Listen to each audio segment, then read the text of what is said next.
하나님은 세상을 창조하셨을 뿐만 아니라 지금도 이 세상을 다스리시고 주관하십니다. 뿐만 아니라 인간의 삶도 하나님께서 다스리시고 주관하십니다. 특별히 하나님은 예수를 주로 고백하여 하나님 나라의 백성이 된 우리에게 다른 사람들보다 더 크고 특별한 관심을 가지고 계십니다. 하나님은 그의 백성들에게 항상 이렇게 말씀하셨습니다. 너희는 내 백성이 되겠고 나는 너희들의 하나님이 되리라. 하나님은 우리와 당신과의 관계를 중시하십니다. 이스라엘 백성들에게 늘 하셨던 다른 말씀이 또 하나 있죠. 나는 너희들 조상의 하나님, 곧 아브라함의 하나님, 이삭의 하나님, 야곱의 하나님이라고 말씀하시는 것도 같은 맥락입니다. 그런데 바로 그 하나님이 곧 우리의 하나님, 지금 우리가 믿고 있는 그 하나님입니다. 그리고 아브라함과 이삭과 야곱과 함께 하신 그 하나님이 지금 우리와도 함께하고 계십니다. 만군의 여호와 하나님은 우리를 지키시고 보호하시며 우리의 삶을 인도하십니다. 과거에도 함께하신 하나님은 지금 현재도 우리와 함께하고 계시고 또 앞으로도 영원히 우리와 함께 하실 것입니다. 우리의 삶의 전 영역에 역사하시는 하나님을 우리는 이렇게 부르기도 합니다. 과거에서 지금까지 인도하신 하나님은 에베네셀의 하나님, 지금 현재 나와 함께 하시고 계시는 하나님은 임마누엘의 하나님, 그리고 지금 이후로 앞으로도 나의 삶을 예비하시고 준비하시고 인도하실 그 하나님은 여호와 이레의 하나님, 이렇게 우리가 하나님을 부르기도 합니다. 한 해의 마지막 달인 12월의 첫 주를 맞아서 한 해를 마무리하는 시점에 도달했습니다. 지난 한 해를 돌아볼 때 모든 것이 하나님의 은혜였다는 고백을 하지 않을 수 없습니다. 특히 다음 주가 우리 교회 설립 5주년을 맞이하게 되는데 지난 5년을 회상해 보아도 모든 것이 하나님의 은혜였음을 고백하지 않을 수 없습니다. 참으로 지난 5년은 하나님의 인도를 따라 은혜로 걸어온 세월이었습니다. 그래서 저는 오늘 한 해를 마무리하는 시점에서 그리고 우리 교회 설립 5주년을 앞둔 시점에서 여기까지 인도하신 하나님, 즉 에베네셀의 하나님에 대해서 언급하고 있는 말씀을 함께 살피면서 은혜를 나누고자 합니다.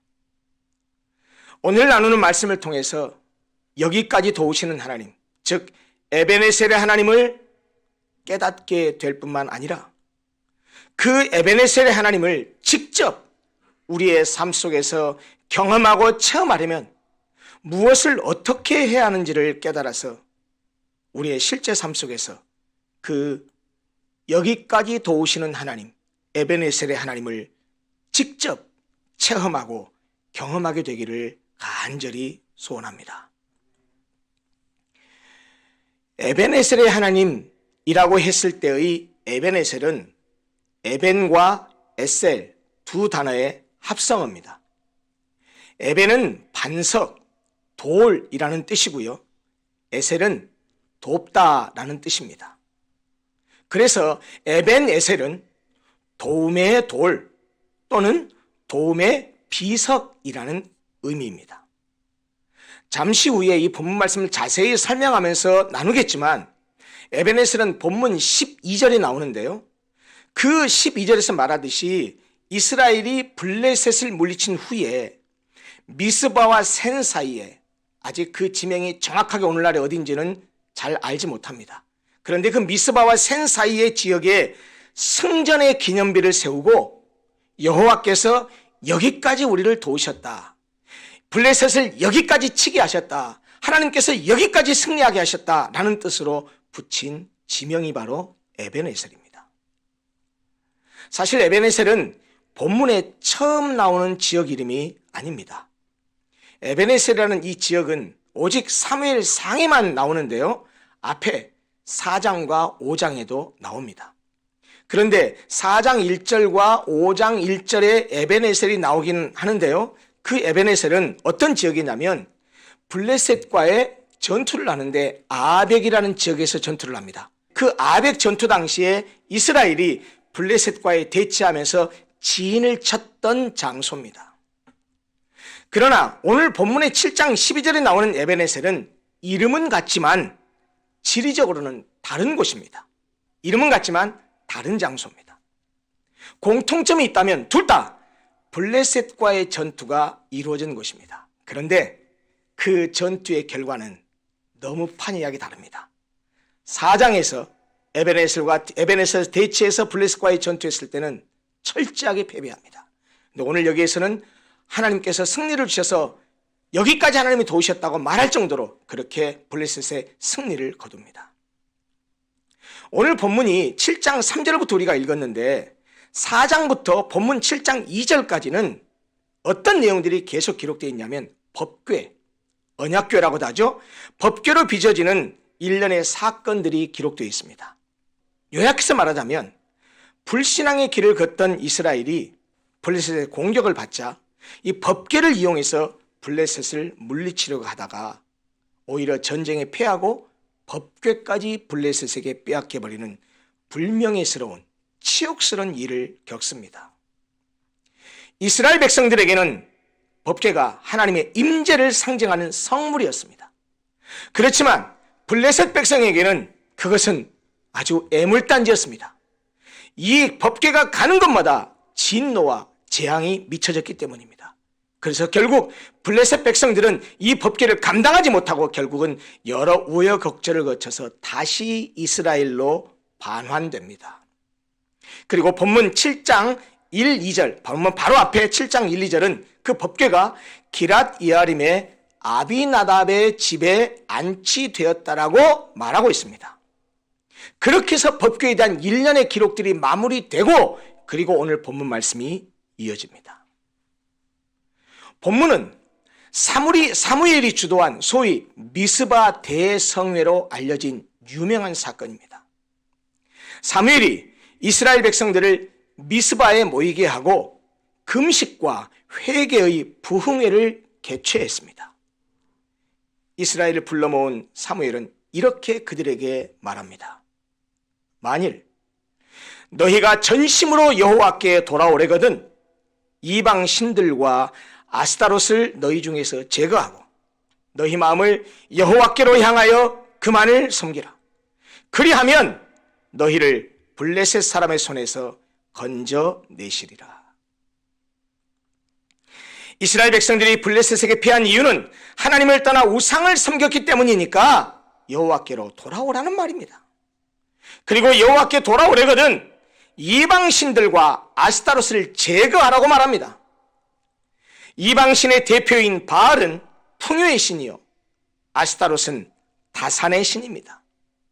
그런데 하나님의 백성들이 야훼 하나님을 믿는 하나님의 백성들이 이 바알과 아스타롯을 섬겼다라는 말은 풍요와 다산을 가져다주는 흔히 축복을 가져다는 신은 하나님이 아니라 바알과 아스타롯이라는 그런 사실을 믿었다라는 것을 의미합니다. 달리 표현하면 하나님 중심의 신본주의에서 떠나 물질적 풍요를 추구하는 세속주의, 인본주의에 빠졌다라는 의미입니다. 그래서 사무엘은 그것들을 너희 중에서 제거하라라고 단호하게 말합니다. 세속적 인본주의에 벗어나서 신본주의로 돌아서라, 다시 하나님께로 돌아오라라는 말입니다. 그래서 마음을 여호와께로만 향하여 오직 여호와만을 섬기라고 말씀합니다. 그러면 하나님께서 그들을 블레셋 사람의 손에서 건져내실 것이라고 합니다. 한마디로 자신들의 잘못과 죄악을 회개하고 여호와께 돌아오라는 말입니다. 회개를 할 때 우상을 제거하는 일은 반드시 뒤따릅니다. 야곱도 하나님이 계신 베델로 올라가기 전에 집 안에 있던 모든 우상을 제거했습니다. 여호수아도 그의 생애의 마지막에 이스라엘 백성들 앞에서 마지막 고별 설교를 할 때 우상을 제하고 하나님께 돌아갈 것을 간절히 호소했습니다. 본문의 사무엘도 이스라엘에게 똑같이 요구합니다. 이방 신들과 아스타롯을 제거하라. 그리고 너희 마음을 여호와께로만 향하여 여호와만 섬기라고 말합니다. 이스라엘은 사무엘의 요구대로 산당과 우상을 회파하고 산당의 기물들을 제거해야 했습니다. 또한 이 같은 우상 숭배에 반드시 뒤따르는 신전에서 일어나는 집단적인 성적 퇴폐 행위도 제거해야 했습니다. 물론 이러한 것들을 제거하는 일은 그리 쉬운 일이 아니었을 것입니다. 왜요? 우상 숭배가 이스라엘 백성들의 삶의 중심에 굳건히 자리 잡고 있었기 때문입니다. 이스라엘이 전심을 다해서 여호와께 돌아오려면 우상과 연관된 그들의 삶의 방식은 철저히 버려야 했습니다. 이런 삶의 방식을 제거하지 않는다면 이스라엘은 블레셋으로 대표되는 세속적인 세력들로부터 결코 구원받을 수 없을 것입니다. 그런데 우리는 사무엘이 선포하는 너희 마음을 여호와께로 향하여 그만을 섬기라 라는 말씀 가운데 그만을, 즉 하나님만을이라는 말을 좀 주목해서 보아야 합니다. 이 한 글자 만이라는 말에 주목하라는 말입니다. 이스라엘의 문제는 하나님을 섬기지 않는 데 있는 것이 아니었습니다. 그들은 그 조상 대대로 야훼 하나님이 자기 하나님이라고 믿고 자기들은 하나님의 택한 백성이라고 믿으면서 줄곧 하나님을 섬겨왔습니다. 문제는 하나님을 섬기는 동시에 이방 신들도 섬겼다는 데 있습니다. 이런 혼합주의라고 말할 수 있는 바람직하지 못한 신앙인의 모습은 불행스럽게도 오늘날의 기독교인들에게도 똑같이 발견됩니다. 자본주의에 함몰된 기독교인들, 배금주의, 물신주의에 빠진 기독교인들은 하나님을 믿기는 믿되 하나님만을 믿는 것이 아니고 돈도 함께 믿습니다. 하나님의 능력보다는 돈의 능력을 믿고 하나님을 섬기기보다는 돈을 더 섬기는 것 같습니다. 하나님을 모르는 사람들이 그러하다고 한다면 이해가 됩니다. 그러나 하나님의 백성들이 그런 사고를 가지고 그렇게 사는 것은 이건 이율배반적인 행동입니다. 말할 수 없는 은혜를 받고서도 하나님께 감사할 줄 모르고 자신을 위해서는 돈을 물쓰듯이 쓰면서도 하나님께 드리고 바치는 일에는 인색한 사람들. 왜 그럴까요? 하나님을 돈보다 우습게 여기기 때문입니다. 하나님보다 돈을 더 사랑하기 때문입니다. 하나님이 신이 아니라 돈이 신이라고 생각하기 때문입니다. 도대체 하나님을 믿는 것인지 돈을 위해서 하나님을 믿는 것인지 모르겠습니다. 하나님을 믿고 따르는 것인지 돈을 벌기 위해서 부자가 되기 위해서 하나님을 이용하고 또 하나님은 나에게 그런 도움을 주는 존재라고 믿는 것인지 도대체 잘 모르겠습니다. 그러나 성경은 이렇게 말합니다. 한 사람이 두 주인을 섬기지 못할 것이요 하나님과 재물을 겸하여 섬기지 못한다고 말씀합니다. 한 남자가 두 여자에게, 한 여자가 두 남자에게 마음을 품는 것은 부부의 신의를 저버린 불의하고 부정한 행위입니다. 이미 부부관계가 깨진 겁니다. 그런데 그러한 것처럼, 부부관계가 그러한 것처럼 하나님 외에 다른 신을 마음에 품는 것은 신앙이 아니라 불신앙이라고 말하지 않을 수 없습니다.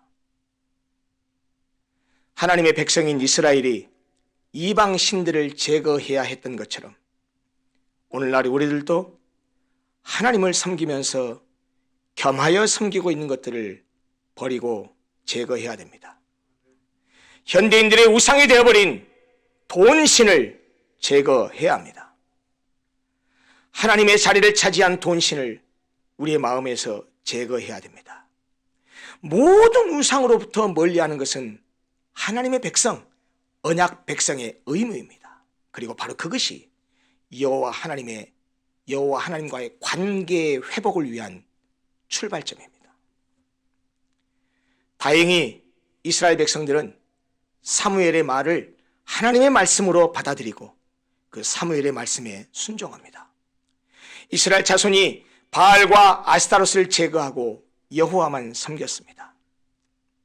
그들의 구체적인 행위는 5절과 6절에 묘사됩니다.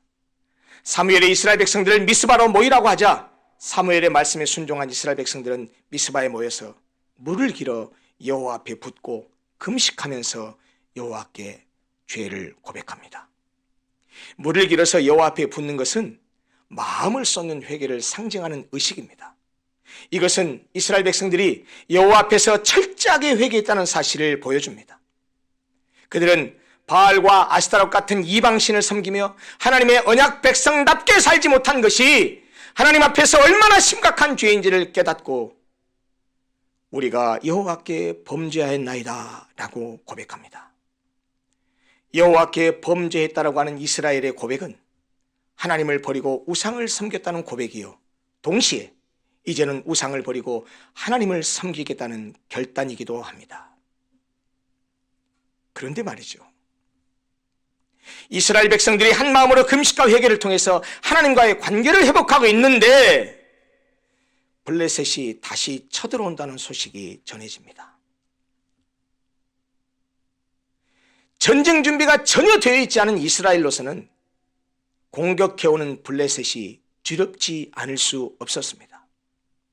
그러나 이스라엘 백성들은 지난번 아벡에서의 블레셋과의 전투에서 보이던 태도와는 전혀 다른 모습을 보입니다. 아벡 전투에서는 여호와 하나님을 신뢰하기보다는 법궤를 앞세우면서 여호와 하나님을 이용하려고 했었습니다. 그러다가 전쟁에도 패하고 법궤도 빼앗기고 말았습니다. 그러나 미스바 대성회를 통해서 하나님을 신뢰하는 법을 배우게 된 이스라엘은 그들을 소집한 사무엘을 원망하지 않고 하나님을 신뢰하기만 하면 하나님께서 친히 자신들의 용사가 되어주셔서 이 위기 가운데서 그들을 구원하실 것이라는 믿음으로 사무엘에게 중보기도를 요청합니다. 8절에 이렇게 말하죠.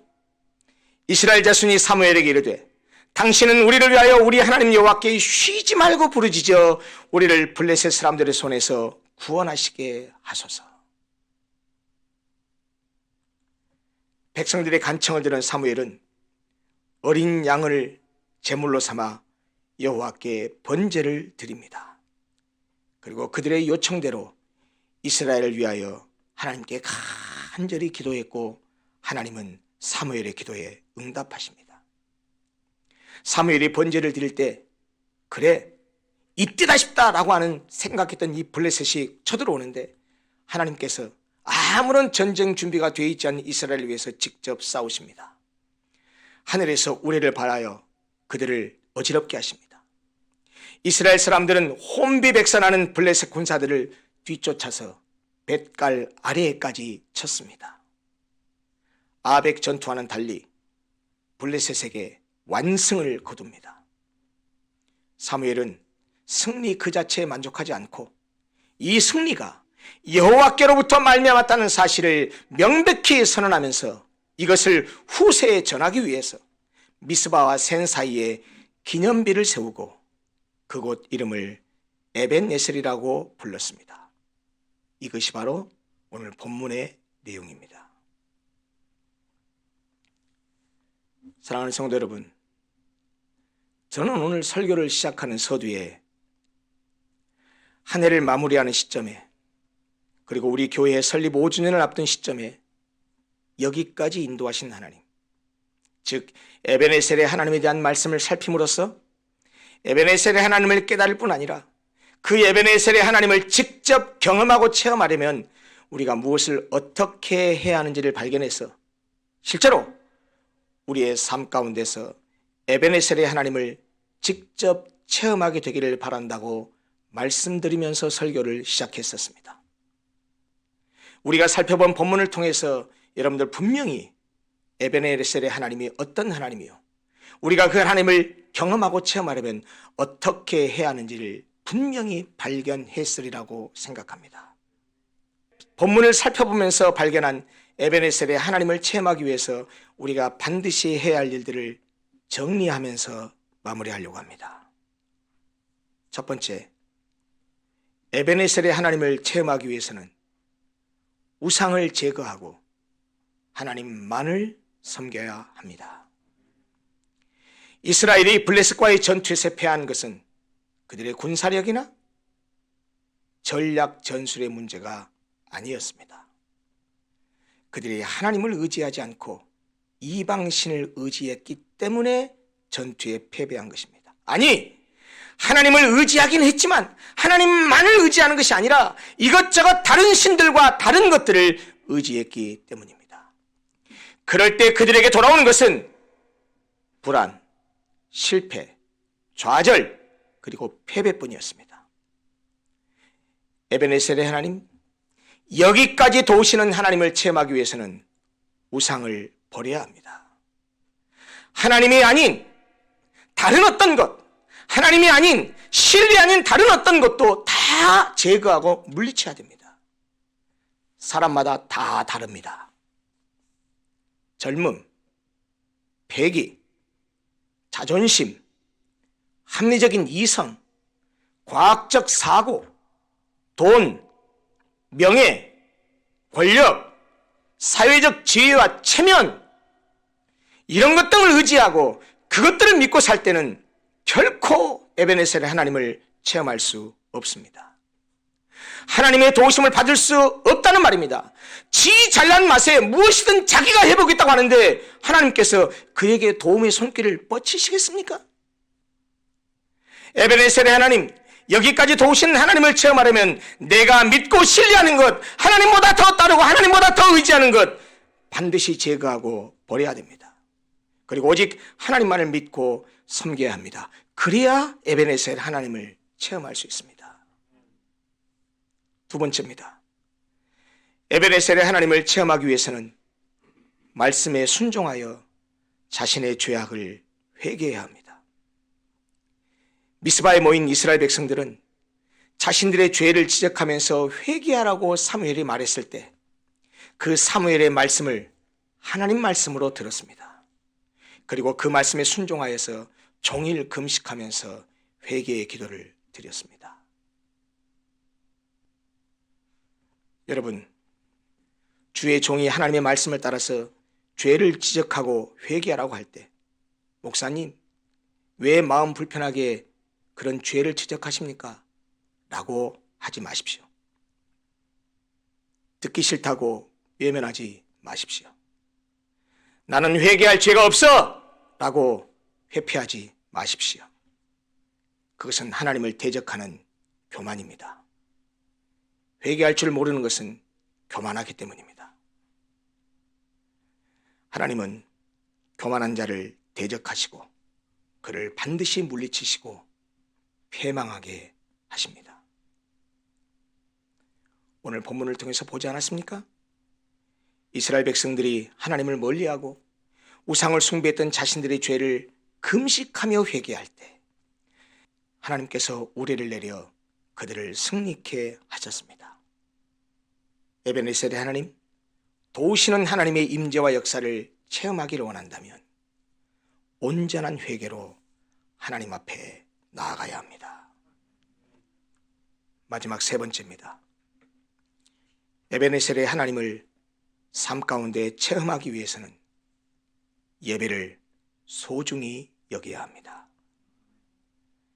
블레셋이 쳐들어오는 위기의 순간에 자신들을 구원해달라고 이스라엘이 사무엘에게 간청했을 때 사무엘이 했던 것이 무엇입니까? 온전한 번제를 드렸습니다. 오늘날 신약시대에 우리에게 적용한다면 온전한 예배를 드렸다는 말입니다. 사무엘이 번제를 드리는 틈을 타서 블레셋이 공격해 왔을 때 사무엘과 이스라엘 백성이 한 것이라고는 예배드리고 기도한 것밖에는 없습니다.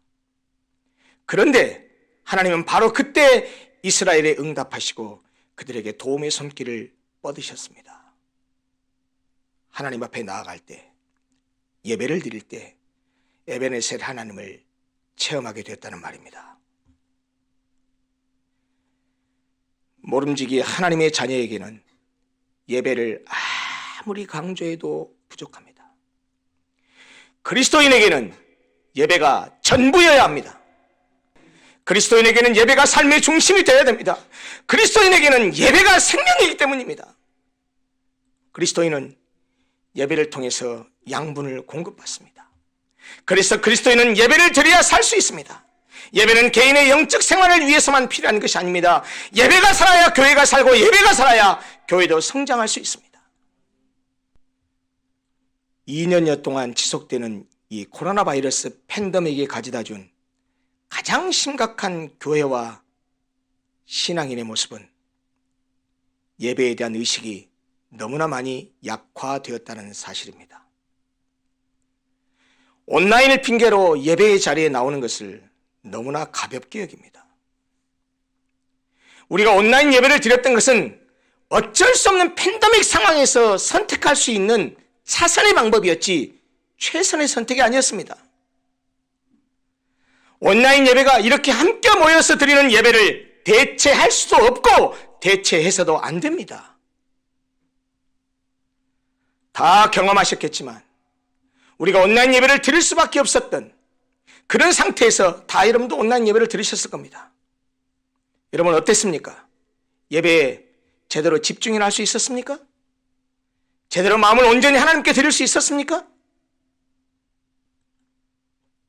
예배당에 나와서 예배 드릴 때와는 너무나 다른 우리 자신의 모습을 여러분 스스로 발견하지 않았습니까?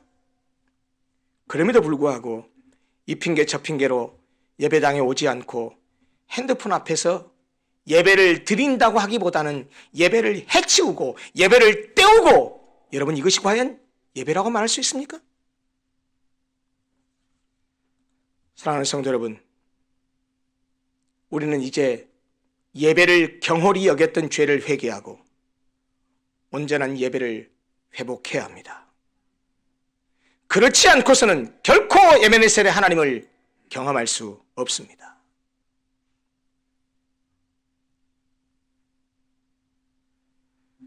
그래서 저는 오늘 여러분들의 영적 지도자로서, 그리고 여러분들을 잘 인도해서 주님을 잘 따라가게 해야 될 책임과 사명을 가지고 있는 목사로서 여러분들에게 간곡히 부탁드립니다. 아니, 하나님의 뜻을 따라 주의 이름으로 명령합니다.